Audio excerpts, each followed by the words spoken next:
just in the same way as you don't focus your attention on how you make your thyroid gland function, so in the same way you don't have any attention focused on how you shine the sun.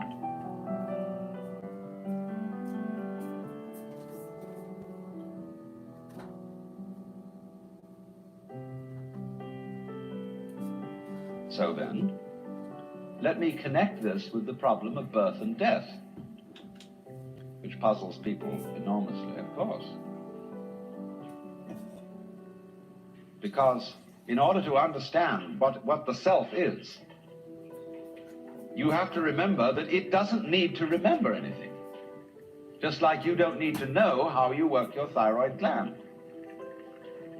So then, when you die, you're not going to have to put up with everlasting non-existence, because that's not an experience.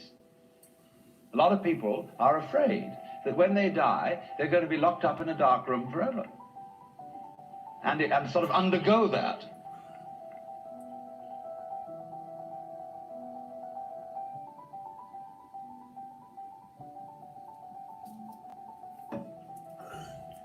But one of the most interesting things in the world, this is a yoga, this is a way of realization. Try and imagine what it will be like to go to sleep and never wake up. Think about that. Children think about it. It's one of the great wonders of life. What will it be like to go to sleep and never wake up? And if you think long enough about that, something will happen to you. You will find out, among other things, that it'll pose the next question to you. What was it like to wake up after having never gone to sleep? That was when you were born. You see, you can't have an experience of nothing. Nature abhors a vacuum. So after you're dead, the only thing that can happen is the same experience, or the same sort of experience as when you were born. In other words, we all know very well that after people die, other people are born. And they're all you. Only you can only experience it one at a time.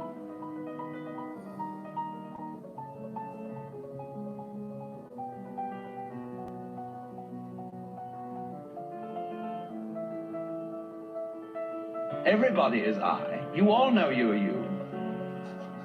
And wheresoever beings exist throughout all galaxies, it doesn't make any difference. You are all of them. And when they come into being, that's you coming into being. You know that very well.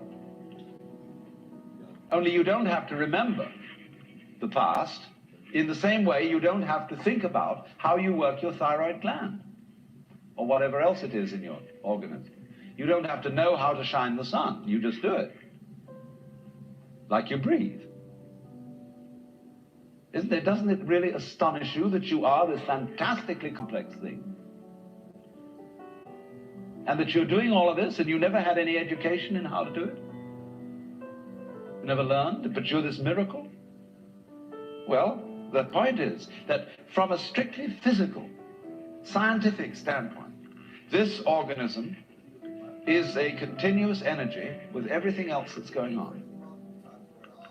And if I am my foot, I am the sun.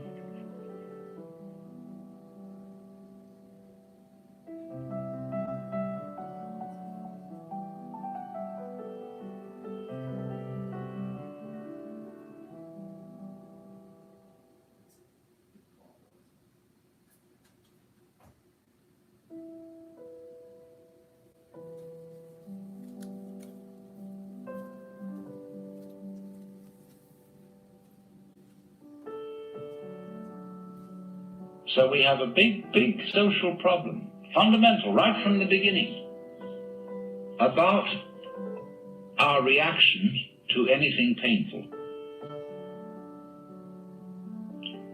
And these are very odd things. Let's take, for example, when a child has eaten something that doesn't agree with it and it vomits.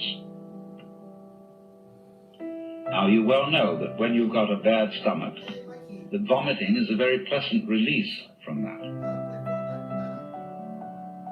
But because when Mama sees the vomit, or somebody else does, they say, ugh, You are taught that doing it is socially unacceptable, and therefore people suppress vomiting and learn from their parents that it's nasty, just as they learn that excrement is nasty, and just as they learn to worry about disease and death.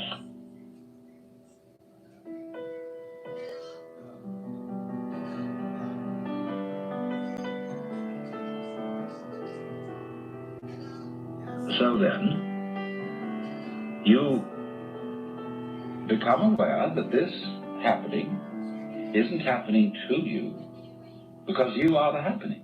The only you there is what's going on. You don't feel it. And disregard these stupid distinctions that you've been taught. I mean, stupid relatively speaking. And feel it genuinely. When you feel it genuinely, you get down to rock bottom, all that isn't there.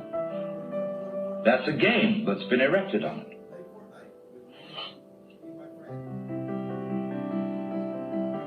And it isn't determined. In other words, you get this odd feeling of a synthesis between doing and happening, in which doing is as much happening as happening, and happening is as much doing as doing.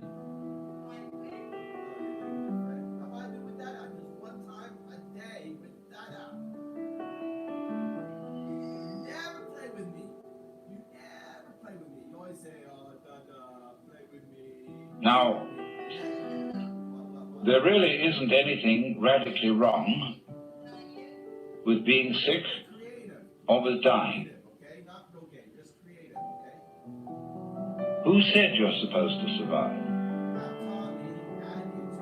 Who gave you the idea that it's a gas to go on and on and on? And we can say that it's a good thing for everything to go on living, in the very simple demonstration that if we enable everybody to go on living, we overcrowd ourselves. That we're like an unpruned tree.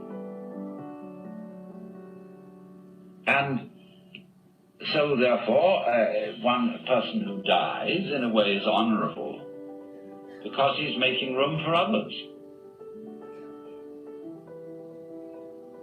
And the panic that all life everywhere must be saved, although each one of us individually will naturally appreciate it when anybody saves our life, if we apply that case, you see, all around, we can see that it's not workable. We can also look further into it and see that if our death could be indefinitely postponed, we would not actually go on postponing it indefinitely. Because after a certain point, we would realize that that isn't the way in which we wanted to survive. Why else would we have children? Because children arrange for us to survive in another way. By, as it were, passing on a torch, so that you don't have to carry it all the time. There comes a point where you can give it up and say, now you work. It's a far more amusing arrangement for nature to continue the process of life through different individuals than it is always with the same individual. Because as each new individual approaches life, life is renewed. And one remembers how fascinating the most ordinary everyday things are to a child. Because they see them all as marvelous, because they see them all in a way that is not related to survival and profit. When we get to thinking of everything in terms of survival and profit value, as we do, then the shapes of scratches on the floor cease to have magic. And most things, in fact, cease to have magic. So therefore, in the course of nature, once we have ceased to see magic in the world anymore, we are no longer fulfilling nature's game of being aware of itself. There's no point in it anymore. And so we die. And so something else comes to birth, which gets an entirely new view. And so nature's self-awareness is a game worth the candle. It is not, therefore, natural for us to wish to prolong life indefinitely. But we live in a culture where it has been rubbed into us in every conceivable way that to die is a terrible thing.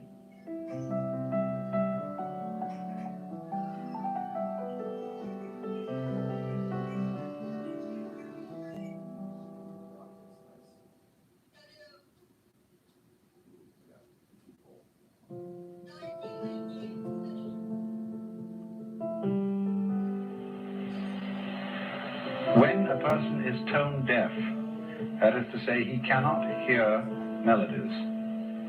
He only hears noise, and he can't understand why other people find music attractive. What is his deficiency? Where is he blind? His blindness is that he cannot hear relationships, or rather, in musical language, he doesn't hear intervals. If you are musically sensitive, what you hear in a melody is not a string of notes. You hear the steps between them. You recognize the major scale of C as ascending. Why do we think of that as up? What does it mean that one sound is higher than another? That's nonsense to a person who's tone deaf. There are just different sounds. There are boomy sounds and squeaky sounds, but they don't rise. You see, he hears no motion because you see, each note is static, and he doesn't hear the lead from one to the other, the step.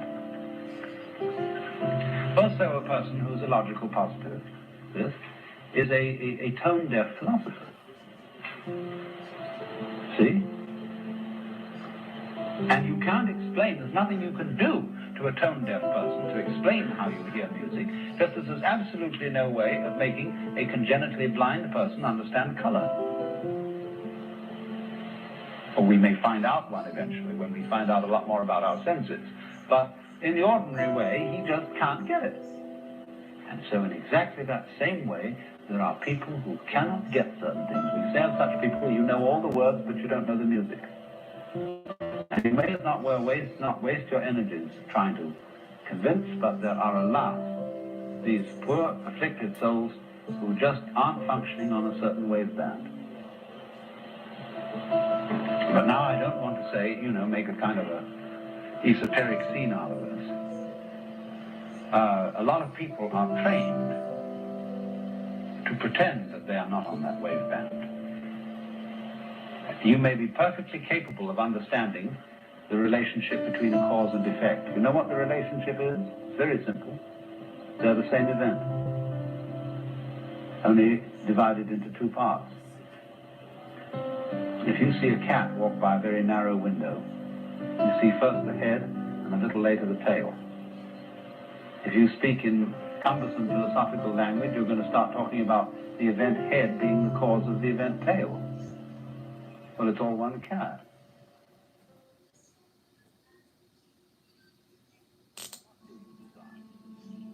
What makes you itch? What sort of a situation would you like? Let's suppose, I do this often in vocational guidance of students.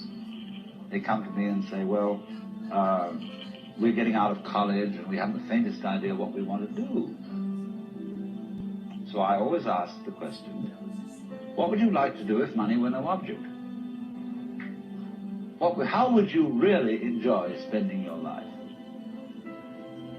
Well, it's so amazing. As a result of our kind of educational system, crowds of students say, well, We'd like to be painters, we'd like to be poets, we'd like to be writers, but as everybody knows, you can't earn any money that way.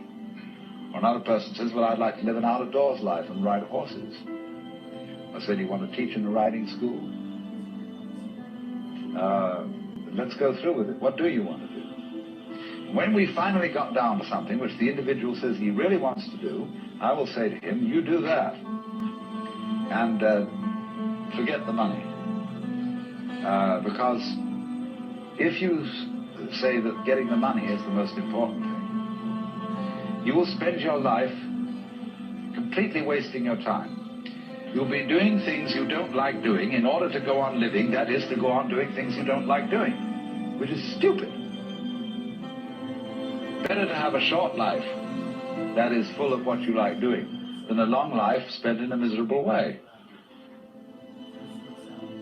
And after all, if you do really like what you're doing, it doesn't matter what it is, you can eventually you could eventually become a master of it. It's the only way to become a master of something, to be really with it. And then you'll be able to get a good fee for whatever it is. So don't worry too much. Somebody's interested in everything. And anything you can be interested in, you'll find others will. But it's absolutely stupid to spend your time doing things you don't like in order to go on spending things you don't like, doing things you don't like, and to teach your children to follow in the same track. See, what we're doing is we're bringing up children, educating to live the same sort of lives we're living, in order that they may justify themselves and find satisfaction in life by bringing up their children, to bring up their children to do the same thing, so it's all wretch and no vomit. It never gets there. And so, therefore, it's so important to consider this question: what do I desire?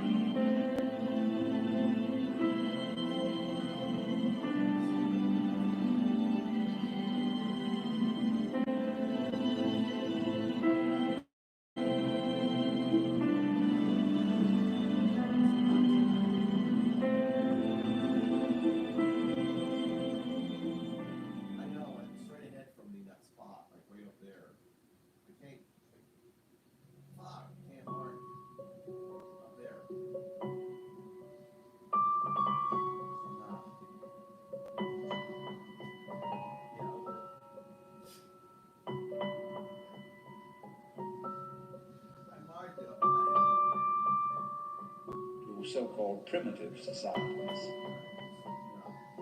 It makes no difference, except that everybody wants more. It's too late. We must be content with classic civilization.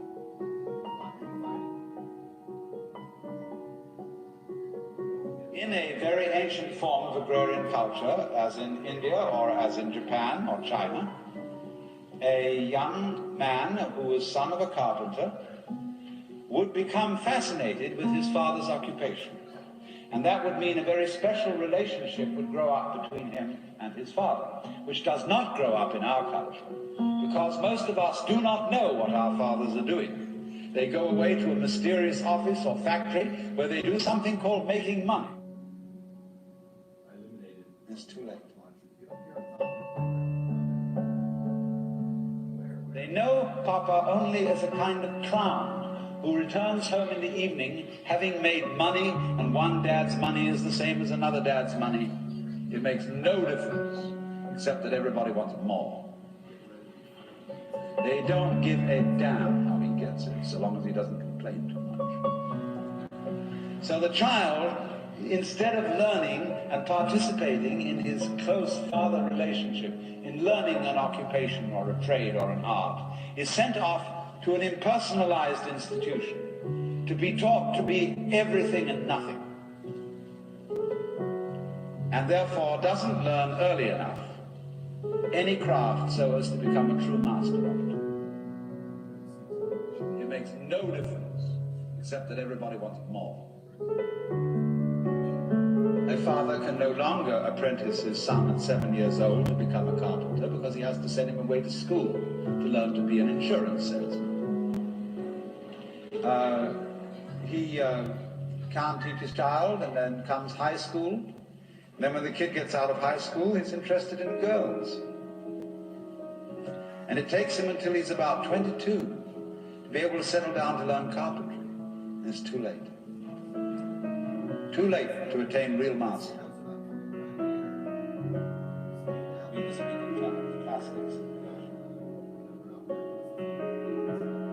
And it's the same with the arts of weaving textiles, of making superb ceramics, jewelry. Any kind of gorgeous craftsmanship depends on beginning as a child. So, all right, we can't buy it anymore in this country. There is not, on any kind of commercial basis, great craftsmanship available here. We have to go abroad to get it, to so-called primitive societies. We must be content with plastic simulation.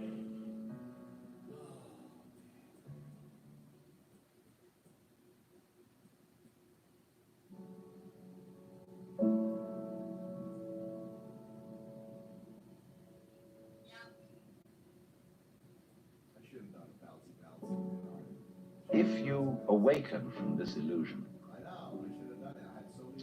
and you understand that black implies white, self implies other, life implies death, or shall I say, death implies life,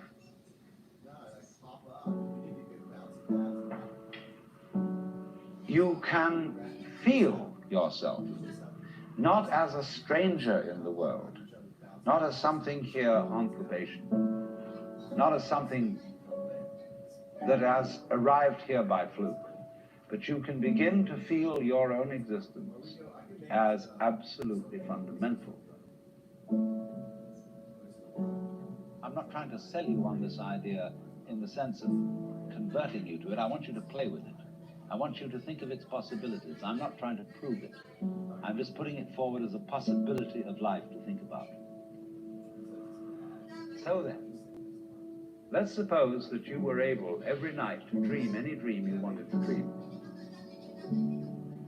And that you could, for example, have the power within one night to dream 75 years of time, or any length of time you wanted to have.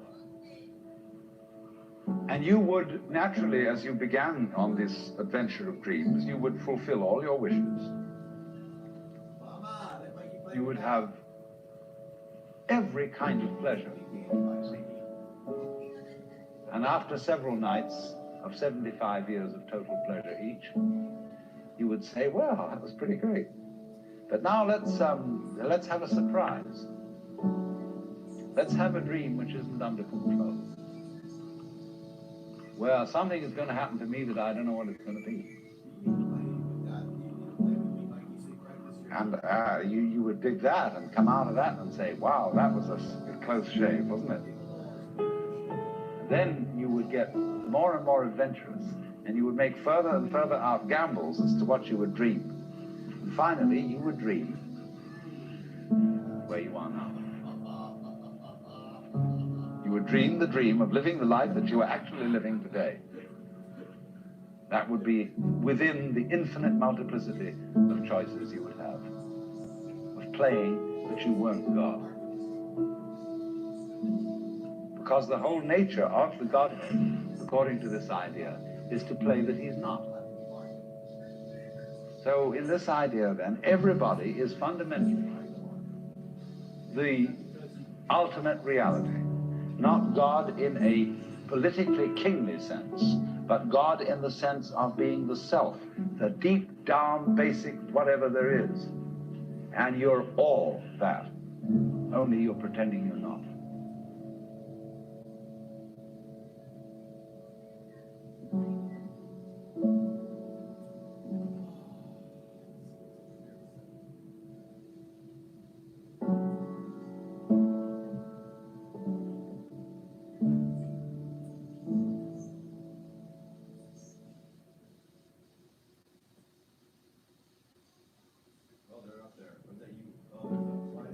If you awaken from this illusion, and you understand that black implies white, self implies other, life implies death, or shall I say, death implies life.